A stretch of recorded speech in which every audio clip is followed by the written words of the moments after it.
The best large-resolution camera should have strong imaging capabilities, good autofocus, and solid recording abilities. High-resolution cameras have typically been DSLRs, but that's been changing in recent years as mirrorless offerings from Sony and Nikon up their capabilities. If your needs are more specific, though you will find hundreds or even thousands of them in the market, here are the top 5 best large-resolution cameras. You will know why they are best after you watch the whole video about them. So let's get started. And don't forget to check the product link in the description. I think the girls with their nails done now.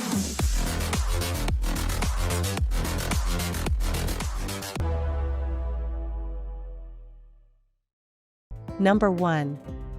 Canon EOS 5D Mark IV. Canon's quest to dominate the full-frame market continues with the EOS 5D Mark IV and its 30.4 megapixel digic CMOS sensor. The larger resolution of the Mark IV offers a superb balance between resolution and dynamic range, while still maintaining Canon's reputation for top-notch color output. To assist with capturing the perfect shot every time, Canon included a fast and accurate 61-point autofocus system, as well as up to 7 frames per second continuous shooting speed to make sure you capture fast-moving subjects with ease. Canon designed the Mark IV to be tough and, while it's ergonomically comfortable and lightweight for a full-frame camera at 1.8 pounds, the addition of weather sealing makes it suitable for the elements. Additionally, Canon added 4K video resolution at 30 frames per second with a super easy-to-use interface and a quick method for grabbing 8.8 megapixel single images from your video footage. Throw an ISO range from 100 to 32,000 with 50 to 102,400 expansion, and it's easy to see why the Mark IV is a full-frame photographer's dream.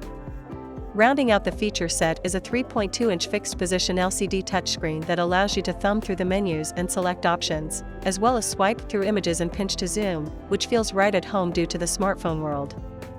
The Canon EOS 5D Mark IV was big news when it arrived, with pretty much every element improved over the previous 5D Mark III. The 30.4 MP sensor is good, the noise and dynamic range are good.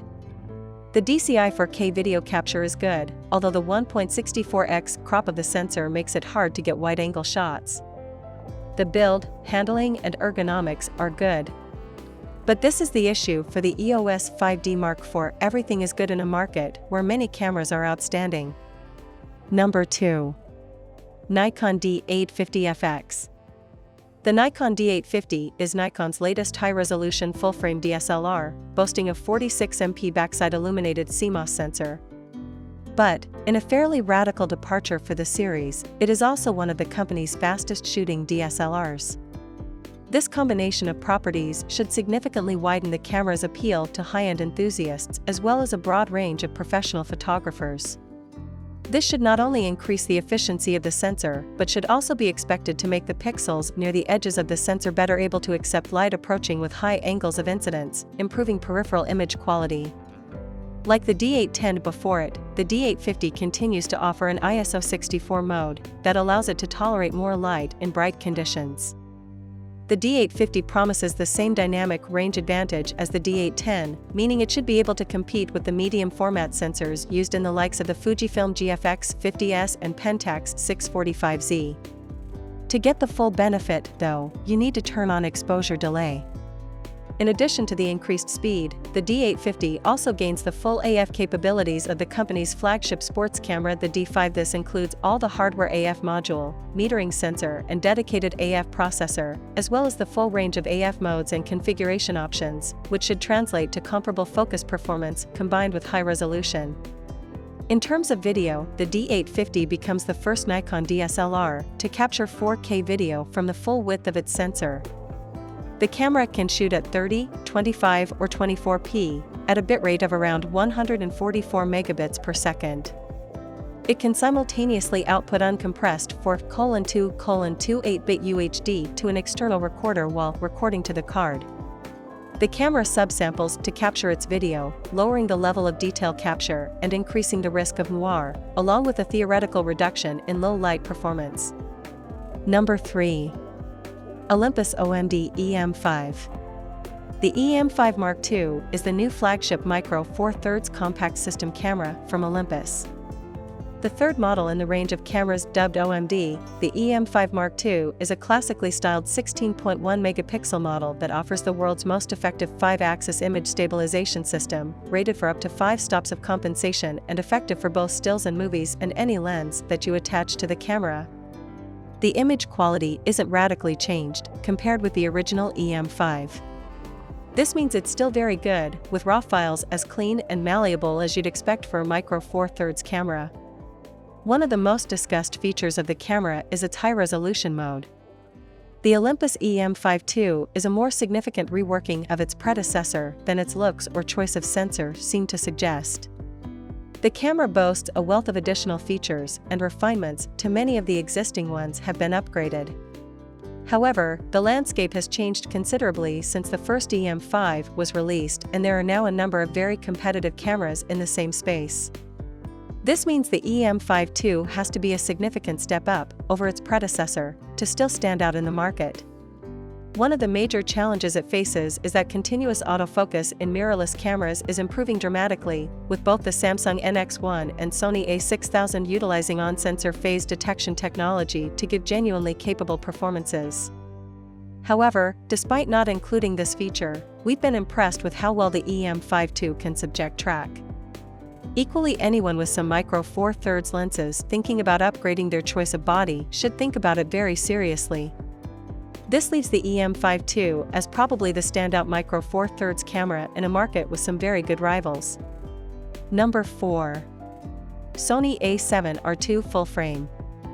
The Sony a7R II is a 42MP full-frame mirrorless camera with 5-axis image stabilization, featuring the world's first 35mm BSI CMOS sensor, and including a hybrid autofocus system and 4K video capabilities. It's the fifth in the company's A7 range of full-frame cameras and the second high-resolution R model. However, although its name and appearance are very similar to the first round of A7S, the R2 arguably represents just as significant a step forwards as those first full-frame mirrorless models did. The reasons for suggesting this are twofold. Although the A7R II's body is essentially the same as that of the 24MP A7 II, the camera includes two significant changes. The first is that this is the first full-frame camera to feature a sensor based on BSI CMOS technology. Although Sony always stressed that the benefits of BSI designs are most valuable in small sensors, its application on larger scales should reduce the pixel-level disadvantages of moving to higher pixel counts. Secondly, and perhaps most unexpectedly, the camera's phase detection autofocus capabilities have been increased to the point that it not only focuses quickly and effectively with its own lenses, but can also do so with lenses designed for other systems. This may not sound like a big deal until you think about what Sony needs to do to make the camera a success win over dedicated photographers, many of whom are already committed to other systems. The Sony a7 range has moved on since then, with later models adding 10 frames per second continuous shooting, more advanced AF and, in the case of the Sony a7R IV, even more pixels. But Sony has kept the older a7R II on sale at steadily falling prices, making it exceptional value for hobbyists and enthusiasts who want to step up to a new level of image quality that not many cameras can beat, even now. Number 5. Canon EOS 5DSR. Canon has added to its EOS 5D range with the launch of two 50MP cameras, the 5DS and the 5DSR. Both cameras are high-resolution full-frame models, primarily aimed at stills photographers. The only difference between the models is that the S has an optical low-pass filter, while the SR has a self-canceling filter.